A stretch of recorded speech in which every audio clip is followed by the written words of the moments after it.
My name is Charlie, and we're here at the St. Louis Art Museum looking at Romare Bearden resonances. This is an exhibition here at the St. Louis Art Museum exploring Romare Bearden's connections to other artists in our permanent collection. So Romare Bearden was a modernist artist working primarily in New York during the Harlem Renaissance, but also afterwards.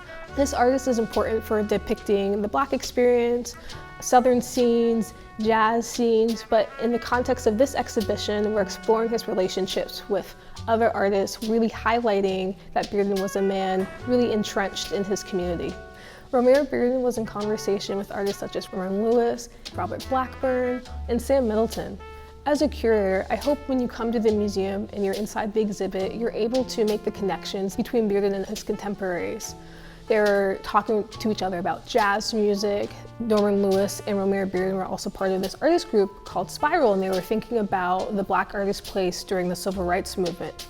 And this was a space for a lot of conversation between the artists, and ultimately, even though the work that they produced as part of this artist collective was very different, it was a space for Bearden and other artists to deeply think about how their work relates to the Black experience and how art can kind of serve as a platform for perhaps activism in sort of spaces. And so when you're in this exhibit, I really hope you're making the connections between different artists and are deeply thinking about artists who are embedded in time and place.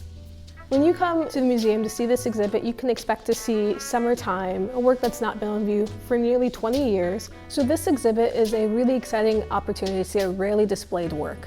Romare Bearden was working through numerous themes, particularly African American life and city life. And Summertime really encapsulates a lot of these themes. Most interestingly, you can read this scene as maybe a summer scene with a woman outside of a brownstone eating ice cream. Or you can read it as a jazz scene. So maybe she's a singer inside a jazz club and the man to the left is playing some sort of bass instrument. It's really a lively piece, and so it's really wonderful that we're able to take this work out and put it in view after nearly 20 years in storage. I invite you to come see this exhibit at the St. Louis Art Museum. It is on view through September 15th, 2024. You can learn more by visiting slam.org.